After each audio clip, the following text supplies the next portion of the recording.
In that answering that question at the individual family's level of what is the right amount for them of precious metals to be as part of their savings, what kind of factors do you see that are practical that they should consider when making that decision? Well, it depends, the degree of your insurance. I mean, just imagine that the banks go bust, that the ATMs don't work anymore. Imagine that the currency, suddenly nobody wants dollars. Imagine that situation. Now, it's not all going to happen in one go. It's something that sort of starts happening. And as they found in Germany in 1923, it was actually a process which only accelerated very rapidly through 1923, but it had already started from just after the war, the end of the war in 1918, 1919.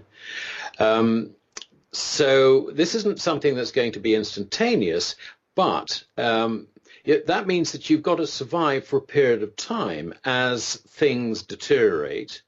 Not only that, but it's going to be a little while after things have deteriorated before any normality returns. Normality will return quite quickly.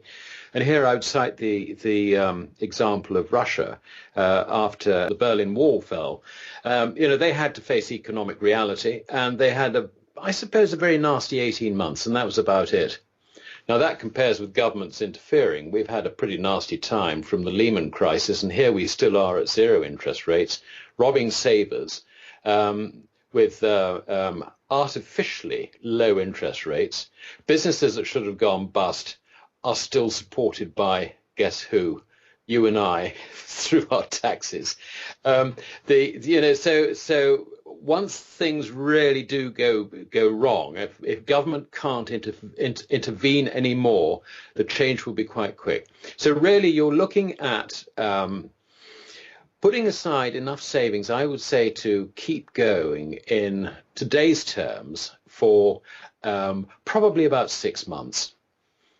And remember, the other thing is that if this sort of almost Armageddon scene happens, it's not just you, it's also your family, it's your very close friends. This is not, I mean, we don't wish this to happen. Believe you me, this is a very nasty situation. It was very well described to me, actually, by an American economist who is a professor at George Mason University.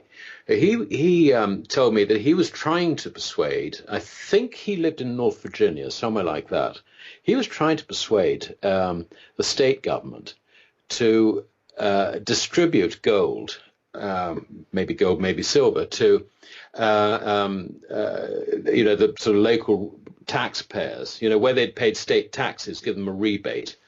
And what he wanted to do was to do this in a large enough area so that it could economically survive, if you like, by trading with having some gold and silver.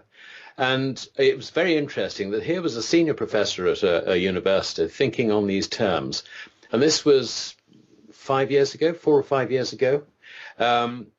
I doubt if he's managed to get anywhere because, of course, you can be a lone voice, you're crying wolf and nobody listens.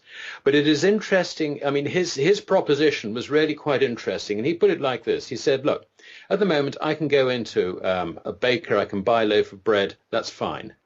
If I've got no money, I can't go in and buy a loaf of bread. And if there is no money, the baker can't go to the miller and get the flour, and nor can he get it transported to his shop. So, the whole of the economy will seize up if paper currency becomes worthless. What you need under those circumstances is a substitute which works in an area which is large enough to for people to be able to divide their labor and provide the basics that everybody needs. And that, I think, is very interesting. And that, if you like, informs us how the world would be in those circumstances. I don't know if I've sort of painted a little bit of the picture, which hopefully would help your listeners sort of understand what I'm trying to get at. Yeah, I think that 6-month guideline can help people to think about that in terms of what it would take to keep their family solvent and being able to meet their basic needs of life during a protracted difficulty like that. And as you point out, not not all of our extended family members are going to be on board for this, so they might want to think about who they might need to also bring along in their lifeboat. But in that question of where to store your precious metals and what form of precious metals, why physical is so important, could you touch on those 2 points? First, why physical precious metals are so important as opposed to paper receipts, that sort of thing, or like GLD or SLV stocks or stock equivalents. And then secondly, what are important factors people should look at when deciding how to store their precious metals safely? Yeah, and basically the way I look at ETFs like GLD is that they are an investment media, which is not quite what we're talking about. I think I've made that distinction. It is important to have physical metal for the very simple reason that derivatives are no more than pieces of paper.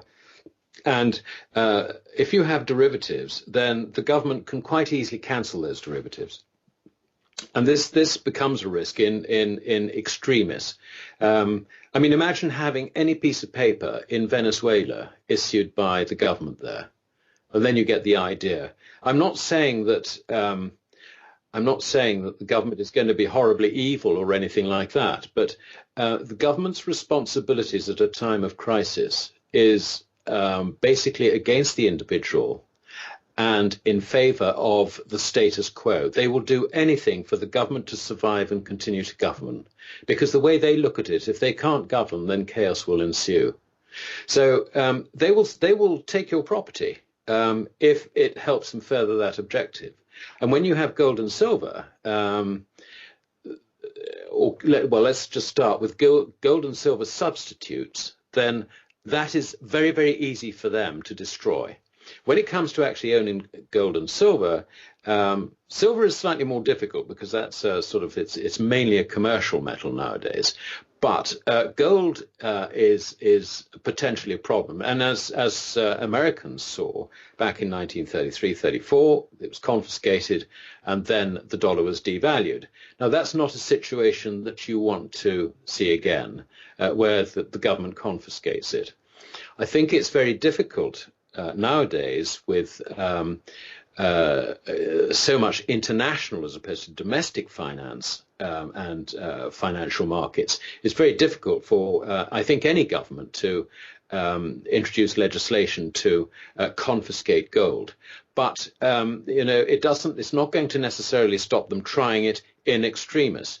So it makes sense. That's the first clue that I would give anybody. It makes sense to store your gold in a foreign jurisdiction. Now, I'm not saying that you break the law. All I'm saying is that if you are separated from the bulk of your gold or silver, then it is less easy for the government to force you to hand it over. I mean, you can just leave the country and then they can't touch you. It's as simple as that. Now, that is in extremis. It obviously also makes sense to have some gold and silver for local transactions, because obviously if you're going to store something in a foreign country, it may not be immediately accessible. And I would say that it is a store of value which will see you through the crisis and be useful to you once some normality returns. The other feature of storing gold and silver in physical form abroad is that you don't want to put it in the banking system, because again, the banks are licensed by governments, and governments can confiscate anything that the banks hold on your behalf. So this is why actually James Turk set up gold money.